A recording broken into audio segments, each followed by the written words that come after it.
Bonjour, aujourd'hui on va continuer l'analyse du chapitre 43 du roman Le dernier jour d'un condamné. Dans la première partie, on avait étudié la relation et le comportement de la fille et le comportement du père qui est le narrateur et on a vu qu'il y a un décalage entre les deux. Le père qui cherche à montrer son amour et la fille qui est méfiante et on l'avait analysé. Maintenant on vient dans un deuxième temps, on va parler de la sensibilisation du lecteur. Ça veut dire, ça veut dire que le narrateur, dans ce chapitre, il veut attirer la pitié, et je souligne le mot la pitié du lecteur. Pourquoi il veut attirer la pitié du lecteur? Il veut attirer la pitié du lecteur pour pouvoir le convaincre et surtout le persuader. Il veut le persuader de la situation inhumaine où vit un prisonnier. Et s'il arrive à persuader le lecteur, il sera pour lui facile de d'avoir plusieurs personnes qui sont contre le jugement de la peine de mort. Donc ça, c'est l'objectif. L'objectif, c'est attirer la pitié du lecteur pour montrer la situation inhumaine, la situation cruelle, la mauvaise situation où vit un condamné ou un prisonnier. Pour arriver à son but, alors, le narrateur, il utilise le registre lyrique et pathétique. Le registre lyrique, on l'avait déjà étudié dans le roman La boîte à merveilles. Le registre pathétique aussi, on l'avait expliqué. Il s'agit d'un registre où il y a les sentiments du narrateur, mais surtout les sentiments à travers lesquels il attire la pitié, les sentiments du lecteur. Alors dans ce texte, il y a le registre lyrique pathétique afin de susciter l'émotion et les sentiments du lecteur. Pour cela, il utilise le champ lexical de la pitié. Si vous lisez le texte, vous allez trouver plusieurs mots qui montrent le champ lexical de la pitié et plusieurs mots qui montrent le champ lexical de la souffrance. Deux champs lexicaux qui sont clés pour parler du registre pathétique. Il utilise donc le champ lexical et il utilise aussi les figures de style.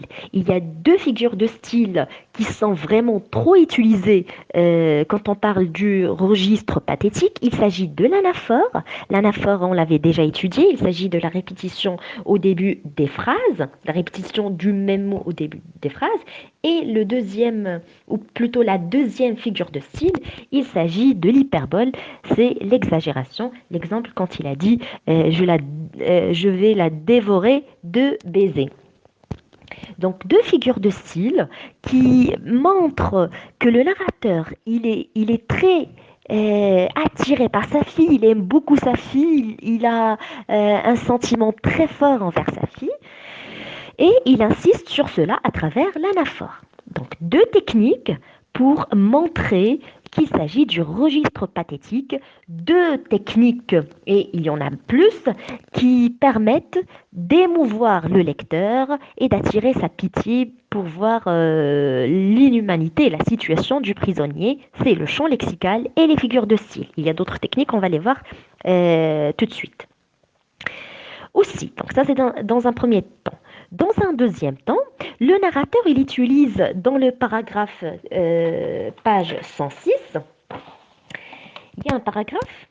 Hélas, n'aimer ardemment qu'un seul être au monde, l'aimer avec tout son amour et l'avoir devant soi, qui vous voit et vous regarde, vous parle et vous répond et ne vous connaît pas.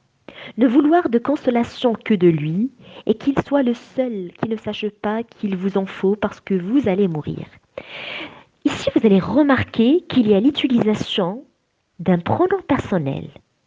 C'est le pronom personnel vous. Vous voit, vous parle, vous connaît, vous allez mourir. Donc, il utilise le pronom personnel vous. C'est une technique pour inclure le lecteur et partager sa souffrance. Normalement ici, le narrateur, il parle de lui, c'est lui qui est dans ces situations, c'est lui que sa fille ne le connaît pas, mais il utilise le vous pour dire, pour inclure de manière direct ici, on va dire, le lecteur pour lui dire, vous aussi, vous êtes des papas et des mamans, vous aussi, vous allez avoir le même sentiment si vous avez un enfant et vous aimez tant cet enfant, mais après, vous trouvez que cet enfant ne vous reconnaît pas. Alors, ici, le vous se rapporte au narrateur lui-même. Ce vous, en fait, parle du narrateur. Il parle de la situation du narrateur. C'est lui que sa fille ne le connaît pas. Donc, c'est un élan lyrique. Il utilise ici le lyrisme puisqu'il parle de lui, il parle de ses sentiments, mais c'est le pathétique parce qu'il y a le sentiment, un sentiment triste, un sentiment de douleur. Donc il y a le registre pathétique.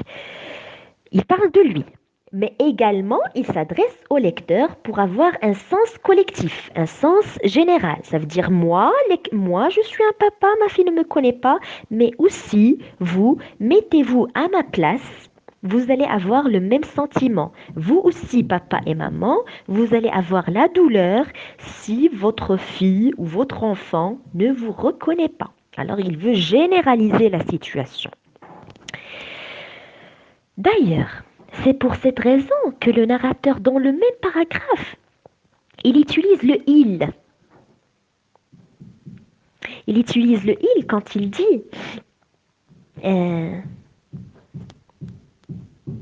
ne vouloir de consolation que de lui et qu'il soit le seul qui ne sache pas qu'il vous en faut. Alors ici, le il, lui, normalement, il parle de sa fille Marie. Alors il devrait utiliser elle. Mais il utilise le il. Pourquoi?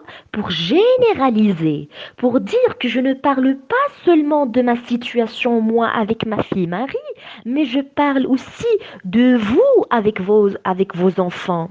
Je veux généraliser pour que vous puissiez sentir le sentiment que j'ai, sentir cette douleur, sentir cette souffrance. Donc c'est pour ça. Il utilise le vous pour intégrer le lecteur et il utilise le il et non pas le elle pour dire que je ne parle pas seulement de Marie, je parle aussi de vos enfants, je parle en fait en général. Ceci montre qu'il cherche à généraliser la situation. Il cherche aussi la pitié du lecteur et cela, c'est l'une des caractéristiques du registre pathétique. Parce que quand j'attire la pitié, je montre le pathétique. Alors, ça, c'est le deuxième plan. N'oubliez pas que le premier plan, ou plutôt le premier point, il s'agit de l'utilisation du champ lexical de la souffrance, le champ lexical de la pitié. D'accord? Le deuxième plan, ou plutôt le deuxième point, il a utilisé aussi l'anaphore, la figure de style de l'anaphore et la figure de style de l'hyperbole qui est l'exagération. Troisième point. Le troisième point, il a utilisé le pronom personnel vous pour dire que je généralise. Je parle de moi narrateur, moi condamné, mais je parle aussi de vous, papa et maman, lecteur. J'utilise le il pour généraliser, je n'utilise pas le elle. Et cela, il crée un sentiment de pitié envers le narrateur. Donc, jusqu'à maintenant, on a vu trois techniques qui permettent de sensibiliser le lecteur, d'attirer ses sentiments, d'attirer sa pitié. Trois points. D'accord? On passe au quatrième point.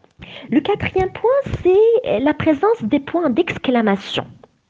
Les points d'exclamation, ils permettent de montrer les sentiments, d'avoir un caractère expressif du passage. Ça veut dire qu'ils montrent les sentiments du narrateur dans le passage. Et il montre aussi sa souffrance, parce que c'est un sentiment.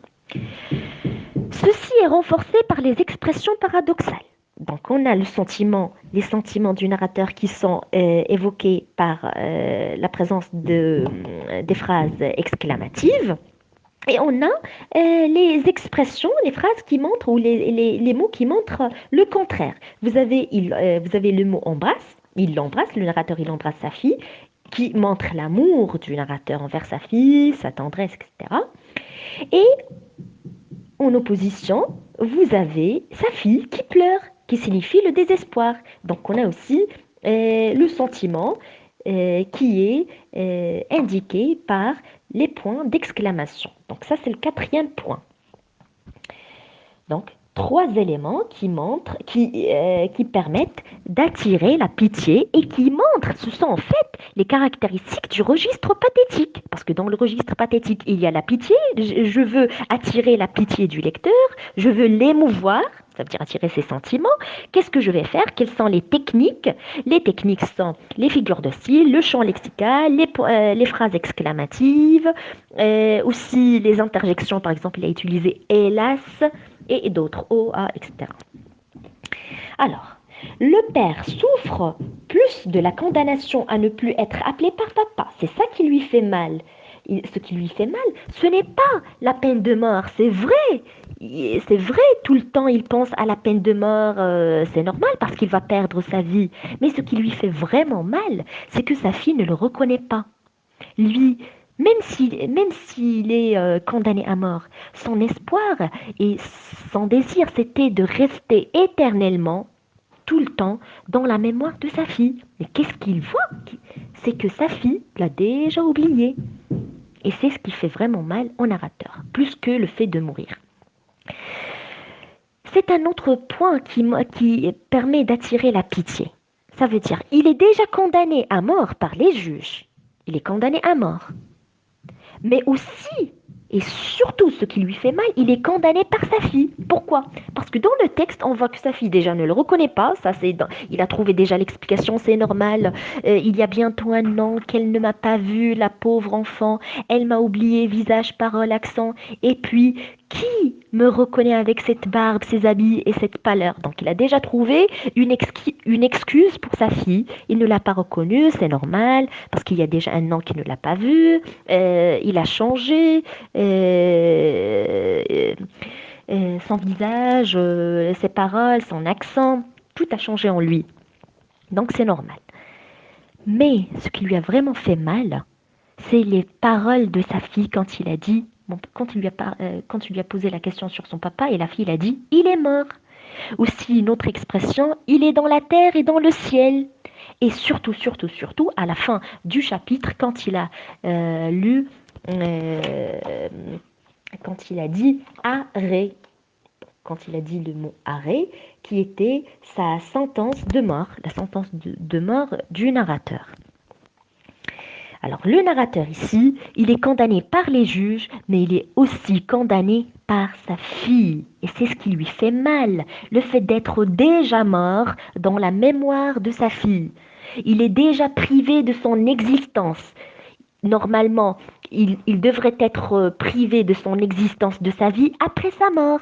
Mais maintenant, il est déjà privé de sa vie. Il est déjà privé de son existence parce que sa fille le renie. Sa fille ne le connaît pas. C'est pour cela, on trouve, comme ce qu'on a dit dans la première partie, l'autre fois, le narrateur au début, il était heureux, mais après, après, il y a le choc et à la fin, il y a le désespoir total. C'est pour ça qu'il a dit, je suis prêt à mourir, je suis prêt pour ce qu'ils vont faire. Parce que il n'a plus de but pour vivre. Sa fille ne le reconnaît pas. Il est donc nié dans sa paternité. Il n'est pas un papa et c'est la seule chose qu'il voulait au monde. Il voulait entendre le mot papa. Il voulait sentir ce sentiment de paternité avec sa fille. Mais malheureusement, il ne le reconnaît pas. Déjà, quand on dit malheureusement, il s'agit alors d'une analyse, il s'agit alors de la pitié. Le lecteur va avoir une certaine pitié avec le narrateur. Alors, la situation du narrateur père crée la pitié et donne au passage un caractère pathétique. Et là, c'est parmi les expressions qu'on pourrait utiliser quand on va relever le champ lexical de la pitié. On va relever les mots qui montrent le sentiment du père et donc sa pitié. Le but alors est de persuader le lecteur de voir la condition inhumaine où vit un condamné et un prisonnier, de voir les conséquences de la peine de mort, Le prisonnier, il est privé de son existence, privé de sa vie, avant même de mourir. Pourquoi? Parce que sa fille ne le reconnaît pas. Parce que c'est l'une des conséquences de la peine de mort. C'est l'une des conséquences de la condition inhumaine où vivent les prisonniers. Et là, c'est la deuxième partie du chapitre. Dans cette deuxième partie, pour conclure, on parle de la sensibilisation du lecteur. Le narrateur, il cherche à attirer la pitié du lecteur à travers plusieurs techniques. On les a déjà citées. Il choisit la situation pathétique pour montrer la condition inhumaine, la condition difficile où vit le prisonnier qui est déjà condamné à mort par sa fille avant même qu'il soit mort. Voilà, donc ça c'est la fin du chapitre 43. J'espère que vous allez écrire les leçons que je vous envoie sur WhatsApp dans votre cahier de cours et que vous puissiez relire à nouveau ce que je vous envoie. Et si vous ne comprenez pas quelque chose, n'hésitez pas à me le demander. Essayez également de lire le roman. Et bon courage pour vous.